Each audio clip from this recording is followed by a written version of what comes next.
Hello বন্ধুরা, আসসালামু আলাইকুম সবাইকে। আশা করি সবাই ভালো আছেন। তো আজকে আমি আমার ইউনিভার্সিটির আশেপাশে একটু ঘোরার জন্য বের হয়েছিলাম।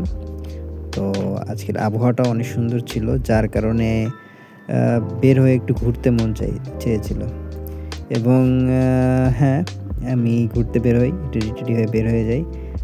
হুটহাট যেকোনো জায়গায় চলে যাই আরকি। মাঝেমধ্যে হাঁটাচলা করতে ভালোই লাগে। যার কারণে আজকে বের হওয়া। আজকে আমি নদীর একটা সাইডে একটা সিনিক জায়গা যাওয়ার জন্য প্রস্তুতি নিয়েছিলাম। তো চলুন। তো দেখতেছেন যে আমি হাঁটতে একটা ব্রিজের উপরে অলরেডি চলে আসছিলাম। তো চলে আসার পরে আমার মনে পড়লো যে একটু ভিডিও করি। আ বাতাসে এখানে এত পরিমাণ বাতাস ছিল যে কথা বললে কথাও শোনা যেত না। দেখতেছেনই এখনো যে ভলিউম মানে অনেক বাতাস হচ্ছিল। তো চলুন নিজেদের গন্তব্যের দিকে আগাতে থাকি। তো ১ম এ ভেবেছিলাম দূরে কোথাও যাবো। পরে চিন্তা করলাম দূরে কেন যাবো? আমাদের এখানে আরো অনেক জায়গা আছে যেখানে ঘুরে দেখা হয়নি। তো ভাবলাম যাই আমি এই জায়গাগুলোই একটু ঘুরে দেখি কেমন লাগে। আ তো আমি আশা করিনি যে এত সুন্দর জায়গা থাকবে, যেখানে আমিও বুঝতে পারিনি। তো ১ম এ আমি হাইওয়ে রোডটাই ধরে গেলাম। হাইওয়ে রোড হয়ে সামনে একটা সিগন্যাল আছে। তো এই সিগন্যালটা ক্রস করে আমি আ এখানকার যে টাউন এরিয়া সেখানে ঢুকবো। তো এখানকার টাউন এরিয়াগুলো তো আপনারা সবাই জানেন যে ইউরোপের টাউন এরিয়াগুলো অনেক সুন্দর হয়।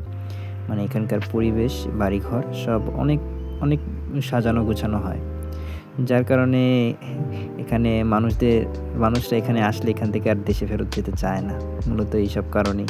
এখানকার পরিবেশ, এখানকার মানুষ, এখানকার আবহাওয়া এক অন্যরকম শান্তি দেয় মানুষকে। এবং মানুষ যা মন চায় তাই মন খুলে করতে পারে। স্বাধীনতা আছে একটা। এবং কেউ কারো ব্যক্তিগত জীবনে হস্তক্ষেপ করে না। হচ্ছে আমার ক্লাসও অনেক জলদি শেষ হয়ে গেছে। আমার পরীক্ষা ছিল, পরীক্ষা কমপ্লিট করলাম এবং ঘরে শুয়েছিলাম। তো ভাবলাম একটু বাইরে হাঁটতে বেরোই। আজকে এত সুন্দর ওয়েদারটা, হাঁটাটা মিস করা যাওয়া উচিত হবে না। দেখতেই পারতেছেন এখানকার পরিবেশে হাওয়া ঠান্ডা, রোদের টেম্পারেচার। তো এখানে মোটামুটি একটা সুইটেবল ওয়েদার সবসময় থাকে সামারের সময়। এবং আজকে একটা পার্কে যাব, নদীর পাশে পার্কটা। তো একটা সিনিক এরিয়া আছে, ওখানে সবাই যায় ভিডিও করতে অথবা ছবি তুলতে যায়। তো আমি প্ল্যান করেছি সেখানে যাব। তো সেই পার্কে যাওয়ার জন্য আপনার একটা টাউনের ভিতর দিয়ে যেতে হয়। মানে এখানকার একটা গ্রামের ভিতর দিয়ে যেতে হয়।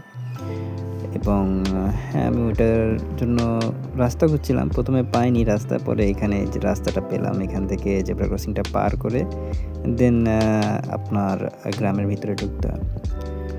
তো গ্রামের ভিতরে ঢুকে একটা জিনিস এখানে উপলব্ধি করতে পারলাম যে এখানকার পরিবেশ অনেক বেশি শান্তশিষ্ট। এবং এখানকার মানুষরা মানে আপনার বাড়ির সামনে অনেক সুন্দর মতো সাজিয়ে রাখে। এবং তারা অনেক বেশি আ পরিচ্ছন্ন থাকে। যতটা মনে করেন উনারা বাড়িঘর পরিষ্কার-পরিচ্ছন্ন, তার থেকে বেশি উনাদের বাড়িঘরের সামনে, রাস্তাঘাট এসবের সামনে পরিষ্কার-পরিচ্ছন্ন রাখতে বেশি পছন্দ করে। তারপর এরা এদের সংস্কৃতি বা কালচার এবং হচ্ছে পুরনো জিনিসগুলো অনেক সুন্দরভাবে যত্ন করে রাখে। তাদের যদি কোনো পুরনো গাড়িও থাকে অথবা বাড়িও থাকে, সেটা তারা যত্ন করে রাখে। কেননা তারা তাদের স্মৃতিগুলোকে অনেক বেশি সম্মান করে এবং হচ্ছে বড়দের যে স্মৃতি থেকে যায় সেগুলোকে তারা অনেক বেশি সম্মান করে। তো যেই কথা সেই কাজ, চলতে থাকলাম। গ্রামের সাইডে বাড়ির পাশ দিয়ে হাঁটতে থাকলাম এবং প্রত্যেকটা বাড়ি একটা থেকে আরেকটা অনেক সুন্দর বেশি ছিল। মানে কোনটা থেকে কোনটা দেখব, এদের বাড়ি এবং পরিবেশ আর সামনের পরিবেশ, অনেকে সামনে বাগান করে রেখেছিল। সবগুলো ভিডিওতে নিতে পারিনি। আর হ্যাঁ, এদের অনেক সুন্দর করে সাজিয়ে রাখে তারা তাদের বাড়িঘর। যাক, আমি আমার ডেস্টিনেশন থেকে আর ৫ মিনিটের দূরত্বে। তো আমার টার্গেট ছিল এখানে মূলত বলগা নদী না, টেবের নদীর ডান পাশে একটা সিনিক এরিয়া আছে। তো টার্গেট ছিল সিনিক এরিয়াটাতে যাওয়া এবং হচ্ছে ওটা হয়তো ইনভেট করা, জাস্ট লাইক ঘুরে দেখা। তো ইনভাইট করার কথা ছিল, এমনি আমার স্টেটে অনেক জায়গায় ঘুরে ঘুরে দেখছি, তো এই জায়গাটা একটু দেখার বাকি ছিল, তো এটাতে এসে পড়লাম। বাট হ্যাঁ, এই জায়গায় আসার জন্য যে রাস্তাটা পার করেছি সে রাস্তাটা অনেক সুন্দর ছিল, বাড়িঘর, মানে অসাধারণ পরিবেশ। বাংলাদেশ থেকে আসলে আপনি এই পরিবেশটা আসলে অনেক এনজয় করবেন, অনেক সুন্দর একটা পরিবেশ পাবেন। আর এখানকার মানুষরা দেখেন ফুল লাগিয়ে রাখছে, রেড রোজ, অনেক সুন্দর ফ্লেভার।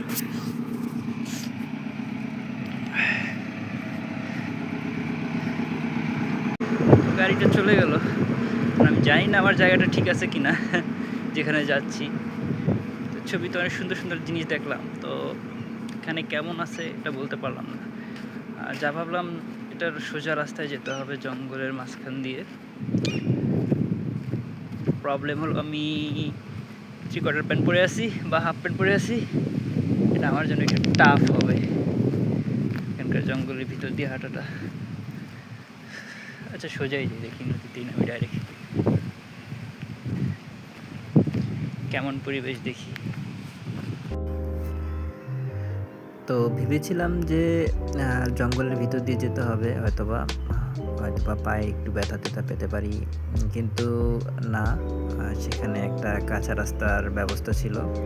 আর যেহেতু এখানকার মানুষেরা বিকাল টাইমে সাইকেলিং এবং হাঁটাচলা করতে পছন্দ করে এবং তারা ইভেন দৌড়াদৌড়িও করে, তো তারা এসব জায়গায় সুন্দর কাঁচা রাস্তা বানিয়ে রেখেছে। তো এখান থেকে ওনারা সাইকেলিং করে, আমি যতটুকু বুঝি, এবং হ্যাঁ, ধীরে ধীরে গেলাম। তো জায়গাটা অসাধারণ। যাক, শেষ পর্যন্ত নিজের গন্তব্যে পৌঁছালাম। গন্তব্যে পৌঁছে আপনারাও দেখতে পারতেছেন দুইজন সময় কাটাচ্ছে।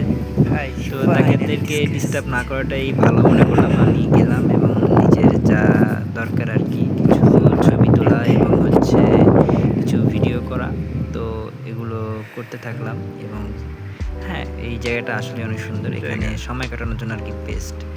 তো আমিও ভেবেছিলাম যে এখানে কেউ থাকবে না এই সময়, কিন্তু এখানে মানুষ ছিল।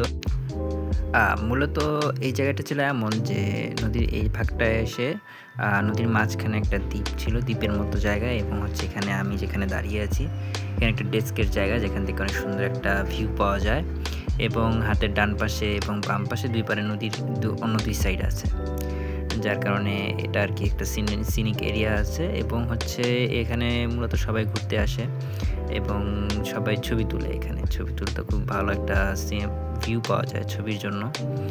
আর আসার সময় তো আপনারা দেখলেন এখানে দুইজন বসে আছে, তো তারা এখনও বসে আছে এবং তারা নিজেদের সময় স্পেন্ড করতেছে, কারণ হ্যাঁ, এখানে একদম নির্জন একটা জায়গা এবং অনেক সুন্দর একটা সময় স্পেন্ড করা যায় বন্ধুদের সাথে।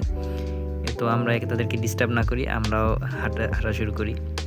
এবং হাঁটতে হাঁটতে উপরে যখন উঠলাম তখন এত পাখির আওয়াজ আপনারাই শুনেন এখানে, মানে প্রচণ্ড পাখির আওয়াজ।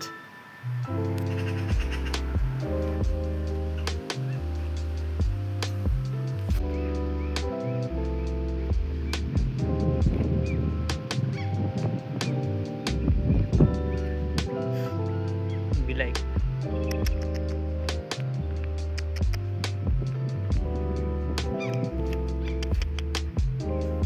তো হাঁটতে হাঁটতে একটা বিড়ালও পেয়ে গেলাম।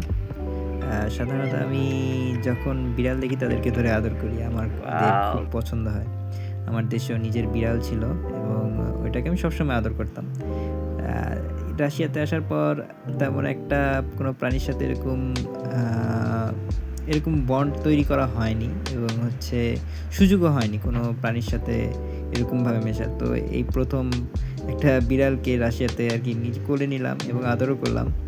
এটা সম্ভবত কেউ পালে না, কেননা যদি কেউ পালতো তাহলে এর গলায় ব্যান্ড থাকতো এবং নেমিং থাকতো, যেহেতু নেই, এটা জঙ্গলি। তো অনেকক্ষণ হাঁটলাম, হাঁটার পর এখন চিন্তা করলাম যাক, পিপাসা পেয়েছে এবং কিছু খিদাও পেয়েছে, তো ভাবলাম একটা গ্রোসারি শপে যাই, কিছু হালকা পাতলা খাবার কিনি এবং খাই। শপে পাচ্ছিলাম না আশেপাশে। পরে ম্যাপ চেক করে একটা শপ পেলাম এবং সেখানে গেলাম, কিন্তু মন মতো জিনিস পাচ্ছিলাম না খাওয়ার জন্য। এখানে দেখলাম আশেপাশে যে খাবারগুলো আছে এগুলো আ তেমন একটা স্বাদ পাই না। এগুলো খেয়েছিলাম আমি আগেও। তো ভাবলাম আ কিছু বিস্কিট আইটেমস নিই। বিস্কিট আইটেমস দেখি এবং দোকানটা ঘুরে দেখি। তো দোকানটা ঘুরে দেখতেছিলাম এবং দেখলাম এখানে রাশিয়ান ভদকাটা নতুন উঠছে। কিছু চকোলেট বল, তারপর মিষ্টি জাতীয় কিছু খাবার এখানে ছিল। আ যেহেতু এখানকার মানুষ অনেক বেশি বিস্কিট এবং চকোলেট পছন্দ করে, তো স্বাভাবিক রাশিয়ান শপগুলোতে অনেক বেশি এরকম আইটেমগুলো থাকে। এবং হচ্ছে এই যে দেখতেই পাচ্ছেন এগুলো কিন্তু ফলের শুকিয়ে আ ডিব্বাতে রাখছে। এবং এখান থেকে একটা বিস্কুটের প্যাকেট নিলাম। তো বিস্কুটের প্যাকেটটা আ মোটামুটি ওজন হিসেবে এটা সঠিক ছিল এটার দাম। এবং এখানে একটা চকোলেট দুধের যে বোতল আছে এটা নিবো। দিলাম চকলেট আর হচ্ছে বিস্কিট কত আসলো? কাটা কাটা।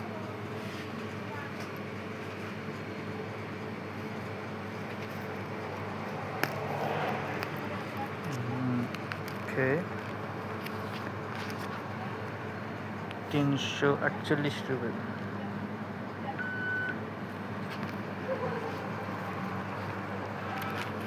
এদের সিস্টেমগুলো সহজ, কার্ডে পে। এখানে বেশিরভাগ সময় কার্ডেই চলে সব কিছু।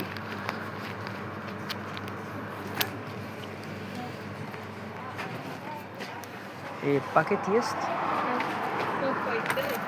Ага. Белый. Да.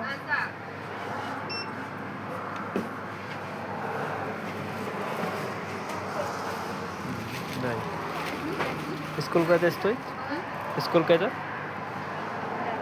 10. Да, 10. Хорошо.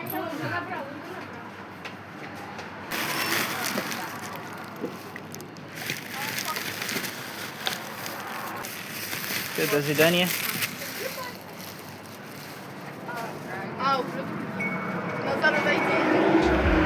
শপ থেকে বের হয়ে হালকা পাতলা খাবার খেয়ে কিছুক্ষণ পর বাস স্টপে গেলাম এবং সেখানে দাঁড়িয়ে বাসের জন্য ওয়েট করলাম কিছুক্ষণ, আর বাসায় ফিরে গেলাম। আজকের জন্য এটুকুই ঘোরা।